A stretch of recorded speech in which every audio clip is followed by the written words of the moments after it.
लोकसभा चुनाव के नतीजों के बाद उत्तर प्रदेश बीजेपी में अंदरूनी कलह सामने आ रही है, जिसको लेकर लखनऊ से दिल्ली तक बैठकों का दौर चल रहा है। बीजेपी की आपसी खटखट के बीच समाजवादी पार्टी के राष्ट्रीय अध्यक्ष और पूर्व मुख्यमंत्री अखिलेश यादव ने मानसून ऑफर दिया है। उन्होंने सोशल मीडिया प्लेटफॉर्म एक्स पर पोस्ट करते हुए लिखा, 100 लाओ, सरकार बनाओ। ऐसा नहीं है कि अखिलेश यादव ने केशव प्रसाद मौर्य को पहली बार ऑफर दिया है। केशव मौर्य जब जब अपनी पार्टी से नेताओं से नाराजगी जताते हैं, तब तब अखिलेश ने उन्हें ऑफर दे देते हैं। अखिलेश ने एक बार कहा था कि वे आज भी 100 विधायक ले आएं तो समाजवादी पार्टी उन्हें सरकार बनाने में समर्थन करेगी। जब बीजेपी में अंदरूनी विवाद की खबर आई तो अखिलेश यादव ने कहा था कि भाजपा की कुर्सी की लड़ाई की गर्मी में यूपी में शासन प्रशासन ठंडे बस्ते में चला गया है। उन्होंने कहा था कि तोड़फोड़ की राजनीति का जो काम भाजपा दूसरे दलों में करती थी, अब वही काम वो अपने दल के अंदर कर रही है। इसीलिए भाजपा अंदरूनी झगड़ों के दलदल में धंसती जा रही है। जनता के बारे में सोचने वाला भाजपा में कोई नहीं है।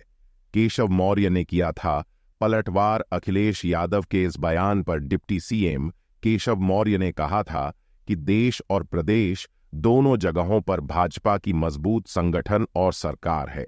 सपा का पीढ़िए धोखा है। उन्होंने दावा किया था कि यूपी में सपा के गुंडाराज की वापसी असंभव है और भाजपा 2027 विधानसभा चुनाव में 2017 दोहराएगी। बीजेपी कार्य समिति की बैठक में सामने आई थी। कलह हाल ही में बीजेपी की प्रदेश कार्य समिति की बैठक हुई थी, जिसमें बीजेपी के नेताओं की कलह सामने आई। यहां डिप्टी सीएम केशव मौर्य ने कहा था कि संगठन सरकार से बड़ा है, कार्यकर्ताओं का दर्द मेरा दर्द है।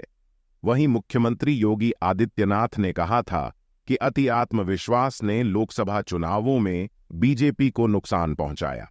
उन्होंने कहा था 2014 और उसके बाद के चुनावों में बीजेपी के पक्ष में जितने प्रतिशत वोट थे, बीजेपी 2024 में भी उतने ही वोट हासिल करने में सफल रही है। लेकिन वोटों की शिफ्टिंग और अति आत्मविश्वास ने हमारी उम्मीदों को नुकसान पहुंचाया है।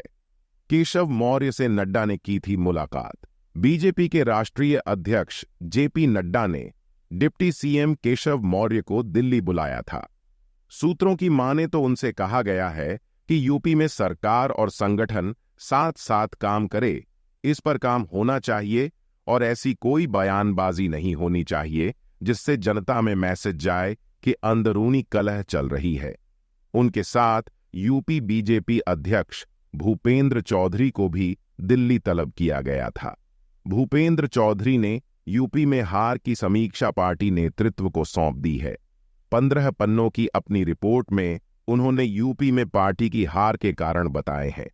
यूपी में 10 सीटों पर होने हैं उपचुनाव। बीजेपी का फोकस अब यूपी में होने वाले 10 सीटों के उपचुनाव पर है। पार्टी इसके लिए तैयारियों में जुटी है।